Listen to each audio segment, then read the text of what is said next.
But we're very fortunate because we begin our second day of the public forum with Senator Bob Casey, who was elected to the Senate from Pennsylvania in 2006. He has been a great friend to ALPA and to airline pilots across our profession. Most importantly, he's one of our biggest champions on working to secure our cockpits with mandatory, physically installed secondary barriers. He's worked tirelessly to ensure that our airspace never again suffers an attack like the one that occurred on 9/11. Senator Casey has also worked to eliminate policies that rig the system against American workers.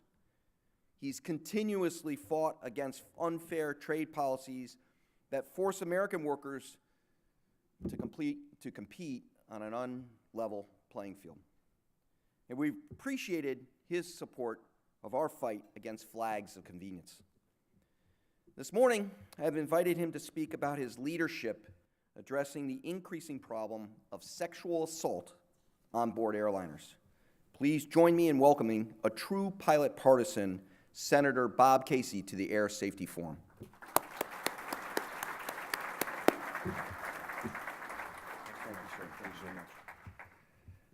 Well, Captain, thank you very much. I know I might be among the first speakers of the day, and I'm cognizant that that is a difficult assignment sometimes. The only more difficult assignment is to be the speaker right before lunch at any gathering. So I won't abuse my privilege of speaking to you this morning, and I know that you're here at a time when normally you're here, if you're here on a Thursday or the Monday through Wednesday time period, you have the Congress is full of activity, this House and the Senate. At least on the Senate side, I'm not sure what happened on the House side, but at least on the Senate side, we ended up leaving one day early. So I may be the only senator in town. So apparently that's why I'm here. He's the only one left. No, I'm only kidding. I was invited long before you knew that. But but there's a strange rhythm sometimes to the way things work. Normally we vote on a Thursday, and this week we ended up having the last vote on a Wednesday yesterday. So we're going to be away for a week back in our states, and then we'll be back for 3 weeks in August, which is unusual. Usually both houses are back in their states or their districts in the month of August. So I think some people probably think that's a good thing to have senators here for 3 weeks in August. Others may not agree with that. So we'll see how it works out. I'll give you a report on that next year. But I want to, first of all, thank you for the work that you do, the difficult work that you do. I've got a challenging job. People always think because of what's happening around the country that our jobs are excruciating, pain-filled days and really difficult. I've got a challenging job, but I don't have a job as hard as yours. Anyone who's a pilot, anyone who supports the work that you do has difficult jobs, and I'm grateful that you do that work. It's a job that's marked by dedication, and it is indeed a form of service. What's particularly noteworthy, I think, is your commitment to excellence. I mean, I just see it on the right behind me here, Train for Life, that you're training all the time, that you're always improving, always trying to be the best. That commitment to excellence, that training, that dedication, that professionalism allows us to have the safest skies in the world in the United States of America.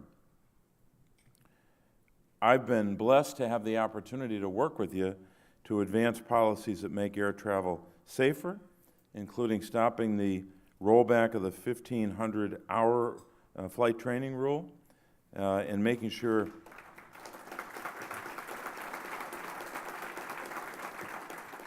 that all airlines play by the same rules.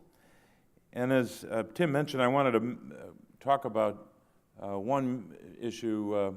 I'll wait for the end of my remarks to talk about that. I want to start, though, with the issue of secondary barriers.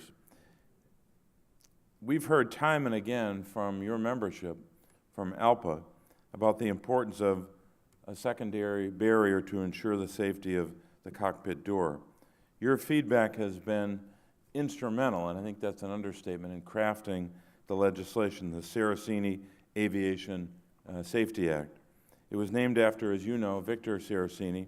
Victor, I know I met some Pennsylvanians out in the lobby here, and I know we had a number from Philadelphia and even from Bucks County.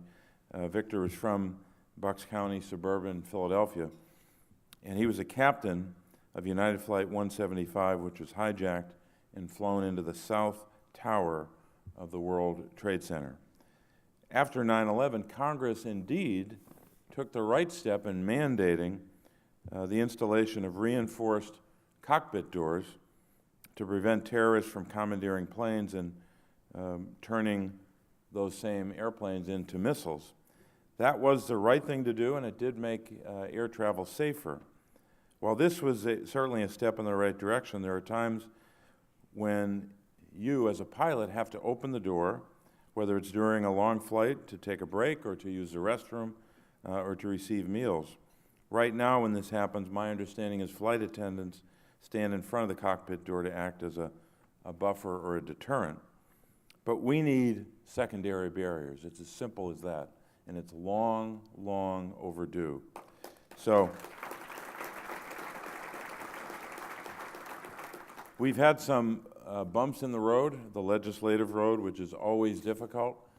This shouldn't be as difficult. There's no reason why this shouldn't have passed already, despite the fact that it's been bipartisan, despite the fact that I've worked with people in both parties to get it done. It's taken too long. The barrier is both cost-efficient and essential, and when you consider the cost of just right around $3,500 per barrier, it makes no sense not to have it. We may have some light at the end of the tunnel. I never want to overstate this because I've been in legislative battles or efforts where you're not at the 1 yard line, you're at the half yard line, and it takes forever to get into the end zone. Sorry for the sports analogy, but we have some Eagles fans here, so I wanted to say that. So we're grateful for the work that's brought us to this point. Now here's where we are. The Senate is in the process of reauthorizing the FAA bill, and that legislation we hope can get to the Senate floor soon, and that bill has language in it that requires airlines to install secondary barriers on all newly manufactured aircraft. So we'll see where we get to by the end of this period. You know, we have 3 weeks, as I said, in August. We've got September, even into October, even though it's an election year. The second issue is what your captain mentioned earlier. It has kind of two parts to it. One is the passenger, and that's the real focus of the legislation, but we also want to recognize what happens sometimes to flight attendants. But in terms of passengers, the problem of in-flight sexual harassment and even graver than that, sexual assault.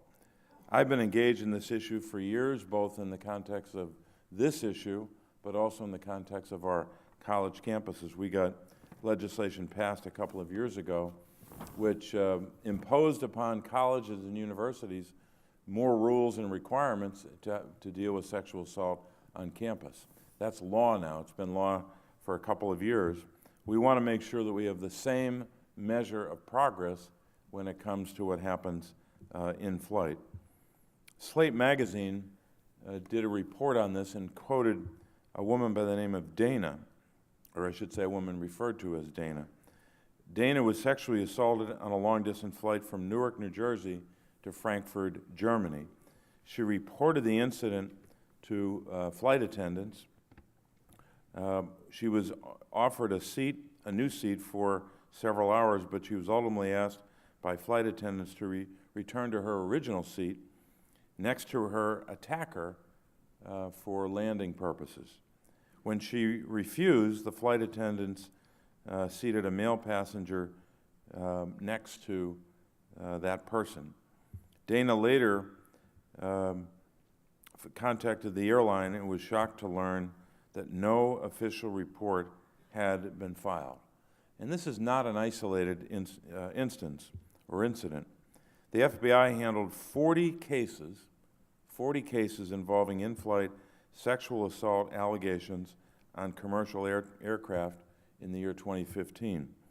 58 cases in the January to September period of 2016, and we're still waiting for the 2017 numbers. So all of 2015, 40 cases, a 9-month period in 16, 58 cases. In 2017, the Association of Flight Attendants conducted a survey about the prevalence of sexual assault while on board an airplane. The survey found that 1 out of 5 flight attendants who responded to the survey had experienced a report of passenger-on-passenger sexual assault. That's 20%. It just so happens to be the same number that was reported several times on our college campuses, reporting by survivors of sexual assault. And here's the part about flight attendants, too. 68% of flight attendants experience some type of sexual harassment during their flying careers. Now, that goes over the life of that individual, the career. So for the past 2 years, Senator Patty Murray, Patty's in our leadership from the state of Washington, she and I have been working on a bill to solve this problem. Last year, we introduced Senate Bill 1605, Stopping Assault While Flying Enforcement Act, known as the SAFE Act. The legislation is pretty simple, but long overdue. It directs the appropriate agencies, that's the Transportation Department and the Department of Justice, to address gaps in 3 things: airline personnel training, data collection, and number 3, timely reporting as it relates to sexual assault and harassment on airlines. Happy to say this legislation has the support of labor groups, organizations like ALPA, the Association for Flight Attendants, the Communication Workers of America, Flyers' Rights, and the National Alliance to End Sexual Violence. All passengers should be able to travel without the worry of being sexually assaulted. I've been working with my colleagues to pass this legislation and will continue to work with you to get it done. So I want to thank you for this opportunity and what you've done to advance both safety and security of our airspace. And I don't think we say that enough. We take it for granted when it happens every time we fly, that your professionalism, your training, and your commitment to that excellence in airline safety is sometimes taken for granted, and we should remind ourselves more often how important it is. Let me just conclude with some remarks about where we are in Washington. I know you sometimes come to these gatherings in Washington and you have interaction with folks on Capitol Hill. You discuss issues between and among yourselves. And sometimes you may underestimate the impact you have on our work because you're the best advocates for your position, whether it's on a worker issue or whether it's a safety issue or whatever it is. But I also think you probably sometimes leave here, and maybe especially more so when you're back home and you're watching what's happening in Washington, especially the last year and a half, and you wonder whether or not where we're gonna go next, whether we're gonna survive as a republic. I don't think you believe otherwise, but I also think there's real concern about where we'll end up after what we've seen the last 18 months. But I'll tell you, I've been through a lot of battles. I've been through a lot of legislative battles, a lot of elections, and I get conflict. I've been in conflicts and I've been punched pretty hard, and I've punched others pretty hard at times, of course, figuratively speaking, in the political context. But as difficult as it's been, we will endure. This country is strong enough, resilient enough, and built to last, if to use the expression from that television ad. We'll endure this period in our history one way or the other. I'm not undercounting or downplaying how difficult it is right now. And I'm not underestimating the difficulty of kind of digging out of this, especially with regard to our relationship with other countries and other peoples around the world, but also our relationships with each other. But we've had pretty difficult periods in the past. The most difficult, obviously, was the Civil War, when we literally broke apart and then came back together. But this is a pretty tough period. And I just want to give you a sense of a little bit of optimism, because as much as we've fought on some really big issues, I've had some real battles with Republicans, for example, as my party has, on major issues: health care, on the tax policy. We've fought about judges, at least on the appellate court up to Supreme Court. And all those fights are going to continue. And I'm just speaking for myself, I will be unyielding in those fights. And I'm just going to just say it bluntly, that I'm going to continue to fight those battles. And some days I'm not going to give in when they try to, for example, just one example, go after Medicaid like they tried last year. I'm just not going to even begin the discussion. I'm just going to fight them over and over again if necessary. But having said that, there are examples this year where I've been successful working with Republicans, and my party has as well. And Republicans have been working with us as well. Just give you a couple of examples, because none of this gets reported the day it happens, and then it's over. Nobody hears about it again. We just go back to the fighting and the divisions and the endless coverage of all that you see on television. But here's just some examples, because I think you should have some sense of balance about where at least the Senate is. I can't speak for the House. I think it's a different institution. I think it's an institution that's had a lot of difficulty lately. But let me just give you an example. Number one, the spending bill, so-called omnibus, which is a terrible word because it's Latin and doesn't mean much to people, but it's a spending bill for this year, and then the budget, the 2-year budget agreement that preceded it. So we have a 2-year agreement, which was hard to enter into. But in this year's spending bill, for example, Republicans in the Senate wanted more defense spending, right? They wanted increased defense spending by about $80 billion. A lot of us agreed that we need to invest more in all different parts of our defense capabilities. But we said, well, if you're going to be adding $80 billion there, what about the non-defense side? All these critically important so-called domestic programs, but some of them actually involve law enforcement. But they also involve health care and education and medical research and so many other things. And we won. We won that battle. We persuaded Republicans to work with us in the same bill to increase child care block grants, highest increase ever, highest 1-year increase ever, almost $2.4 billion. Medical research got a good bump. Title I schools, kids who go to schools in low-income areas, they got a good bump. The Head Start program got $610 billion. The opioid crisis got $3.3 billion. And National Institutes of Health got a $3 billion bump. We prevented the administration from completely eliminating all the block grants for communities. They wanted to get rid of $3 billion, rip away about $165 million from Pennsylvania. I and others in both parties said no to that. So we had a cooperative effort that led to a good result. Not perfect, but a lot of investment in important domestic priorities and some good investments in defense. So that's a really good example. How about the Farm Bill? Senate Republicans could have gone the direction that the House did, where they used the Farm Bill as an opportunity to cut nutrition programs. Because most of the Farm Bill, the big spending is in nutrition. We worked out an agreement. The Farm Bill got through the Senate virtually without any opposition, or very little opposition. How about DACA?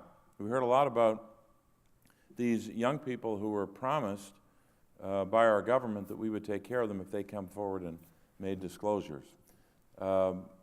Republicans, to their credit, not all of them, but a good number of them, went forward based upon the president's promise. Remember, he promised them 2 things. Send me a bill, I will sign it. And the second promise was, I will take the heat from the far right if you do this. Well, they went out and did that, a lot of them. They kept negotiating and working and crafting a bill, and of course then he pulled the rug out from under them. But I want to highlight that because it shows that even on an aspect of immigration, we had some Republicans working with us. Obviously that didn't get done, but it was a noble effort which we should continue. And I was at a meeting 2 weeks ago with a small group, not a very big group, but a small group of Republicans, a larger group of Democrats. And there's some Republicans in the Senate that want to do immigration reform more broadly, like we did in 2013, which was stopped at that time in a manner that I don't want to remember, but we got 68 votes for that bill last time, and we ought to resuscitate that effort to do comprehensive immigration reform. Healthcare, seems like we're divided on it. We're divided on Medicaid, we're divided on the repeal issue, but there was a tremendous effort made in 2017, continuing to 2018, by conservative Republicans and a lot of Democrats saying we should stabilize the health insurance markets. So you had Patty Murray, the senator I mentioned earlier, working with me on the airline, the sexual assault bill. Patty Murray worked with her counterpart, meaning Lamar Alexander, the chairman of the Health Education Labor Pensions Committee, to do a stabilization bill. They were headed down the path to getting that done. It got interrupted. I won't say who, but I think you can guess who interrupted that. But stabilization of health insurance markets is important. It actually is bipartisan, despite the fact that we're divided on repeal versus no repeal.